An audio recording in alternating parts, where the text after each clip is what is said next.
Good evening everybody, welcome to another video, just a quick vinyl finds video for you on this very cold and wet November evening.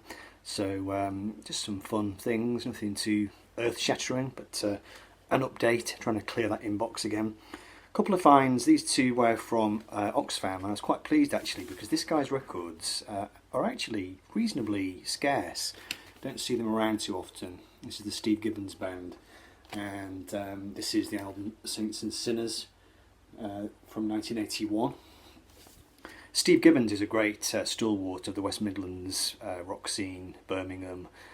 He's been around for donkey's years. He had a minor hit in 1976 with a cover version of Chuck Berry's Tulane, and but then his career was totally overshadowed then by the arrival of punk, so he never really achieved big fame. His band supported The Who on the 76 tour of America, I think, but Steve didn't quite manage to crack it, but he spent so many years on the touring circuit in Birmingham, and I've been a fan of his for years. Like I said, his records don't seem to crop up very often, and when they do, they tend to be quite overpriced, I find, but this is Black RCA, but I found this one in Oxfam for next to nothing. It was only about £2 or something crazy. So that was a really nice thing to get hold of, Saints and Sinners. And then also with it in the racks, I would imagine from the same collection, this one, Parade. Not sure if I've shown these in the right sequence. This album features, well, I should say actually, his band featured Trevor Burton. He was the original rhythm guitarist for The Move. And but on this record, in the band, you have Robbie Blunt, who later, or maybe before, went on to work with Robert Plant. Anyway, so yeah, two Steve Gibbons albums, £2 each, and very fine they are too. Steve Gibbons is a great songwriter. I mean, he's a really good singer. He's got a real kind of weathered voice, you know. His songs tend to be quite witty, quite British. You can imagine him slotting well into the pub rock kind of sound and scene in the mid-1960s. His sound is quite rootsy, you know, the band are quite rootsy.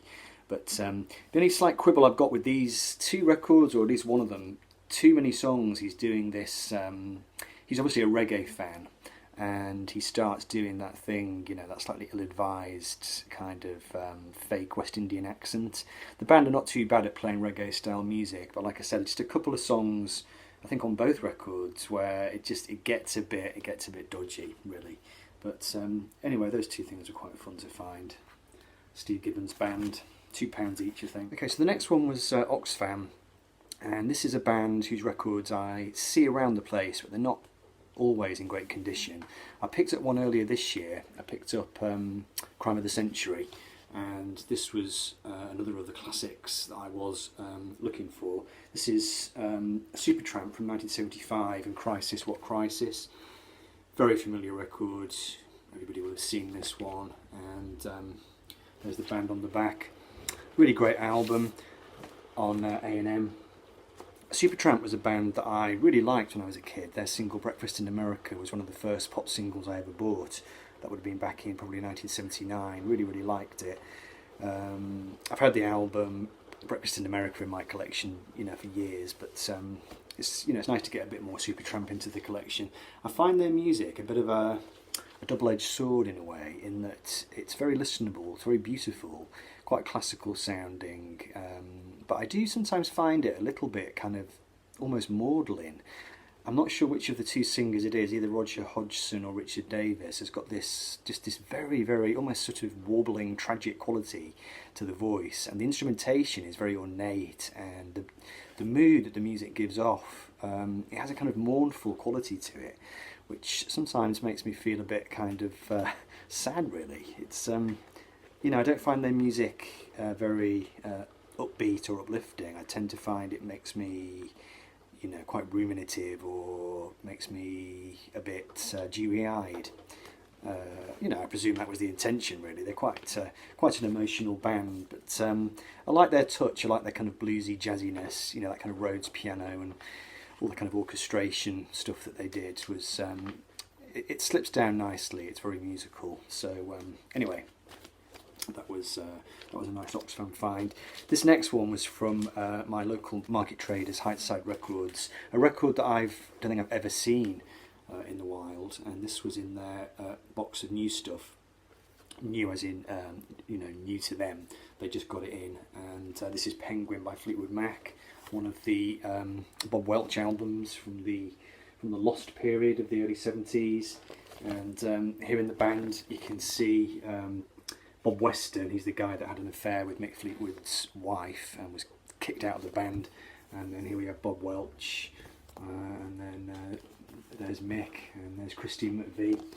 And not quite sure where this falls in the discography, but it's a bit of a mixed bag. The Bob Welch tracks, Bright Fire and Revelation and Night Watch in particular, all fantastic. Night Watch is a great song, very atmospheric, very well done. And the Christine McVie songs are okay. They sound a little bit like Christine McVie on Autopilot. I mean, she never wrote a bad song really in Fleetwood Mac, but her stuff has a kind of Christine McVie-like quality to it. On this record, it does slightly sound like she's on Autopilot. But like I said, the Bob Welch tracks on this are fantastic, and it is a very interesting period of the Mac's history, and one that I'd like to delve further into. But anyway, Penguin, I think that cost me, I think it was about £6 or £7, but it was in good nick, so happy to pay for that, just on Orange Prize. And this one, this was back to Oxfam again, just a record that I've never actually owned, so nice to pick up a copy of Bookends by Simon and Garfunkel from 1967. Really enjoyed listening to this one.